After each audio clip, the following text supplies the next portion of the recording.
এই যে দাদারা দাদারা আপনারা নাকি ক্ষমা টমা চেয়েছেন, এইসব শুনলাম তো দাদারা ভুল করো আর বাংলাদেশের সাথে লাগতে আইসেন না, বুঝছেন? আমরা বাঙালি ভাই, আমরা ভিতুর ডিম না, আমাদের প্রচুর সাহস, আমাদের প্রচুর এনার্জি, বুঝছেন? আমরা সবাই মিলে একসাথে লড়াই করতে পারি, মানে আমরা সবাই যদি একজন ডাক দেয় না, সবাই চলে আসতে পারি, আপনাদের মতো ভিতুর ডিম না। হাই রে হাই, কত কথাই না বলছেন কলকাতা নাকি বাঙালি ছাড়াই চলে, এখন তো প্রকাশ্যে হাজার হাজার ভিডিও, ভাই হাজার হাজার ভিডিও।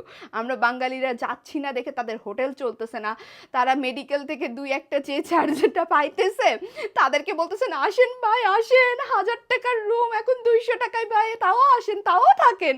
মানে দেখছেন বাঙালিরা না গেলে কি হয়, এই তো বুঝতে পারতেছেন বিজনেসের কি অবস্থা।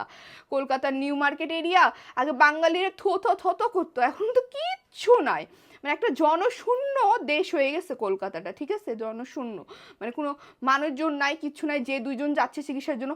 আর এই দিকে দেখেন থাইল্যান্ড মালদ্বীপ এগুলাতে মানুষের জায়গা দিতে পারতেছে না, রেস্টুরেন্ট বলেন হোটেল বলেন সবগুলো পুরা ফুল, মানে জায়গা দিতে পারতেছে না এত বাঙালি। অ্যাটলিস্ট এই ইন্ডিয়ার চিকিৎসা ব্যবস্থা বন্ধ হোক আর না হোক, হোক আমি এটা চাই, তাহলে মানুষ বুঝবে যে বাহিরের দেশে আরো কত সুন্দর সুন্দর চিকিৎসা হয়।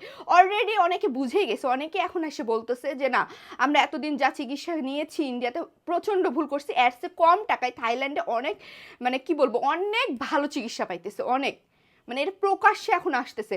আছে না কিছু হুচুকা বাঙালি বলে যে হ্যাঁ ইন্ডিয়া খুব কম খরচ, গেলেই হচ্ছে চিকিৎসা হয়ে যায়, অনেক ভালো ভালো ডাক্তার, অনেক বড় বড় ডাক্তার, কিন্তু জানে না যে ওদের ডাক্তার দিয়ে ওদের ট্রিটমেন্ট করে অনেক রুগী ডেড হয়ে যায়, বুঝছেন? এগুলো হচ্ছে আমি রিসেন্টলি অনেকগুলো ভিডিও ভাইরাল হয়ে গেছে দেখছি।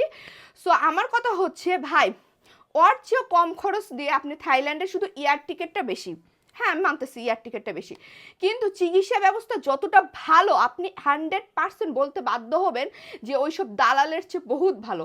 কারণ ইন্ডিয়াতে তো হসপিটাল হসপিটাল 101টা দালাল, ওই দালালদেরকেই দিতে হয় 1-1 লাখ টাকা, তারপরে না ডাক্তারকে দিতে হয়, তারপর না আবার রিপোর্ট করতে হয়। তো এই দালালদের চক্করে না পড়ে মানে সরাসরি থাইল্যান্ড যাবেন, থাইল্যান্ড যায় ট্রিটমেন্ট নেবেন, দেখবেন কতটা ভালো, কতটা উন্নত দেশ। এছাড়াও আরও অনেক কয়টা দেশ আছে যেগুলো সিঙ্গাপুরের ট্রিটমেন্ট কত ভালো, আপনি এইগুলাতে যান কেন, এই দেশটাতে যান বলেন তো? আমি বুঝি না, আমি তো অ্যাটলিস্ট এখন পর্যন্ত কোনোদিন যাইনি, আল্লাহ যেন নাও যাওয়ায়।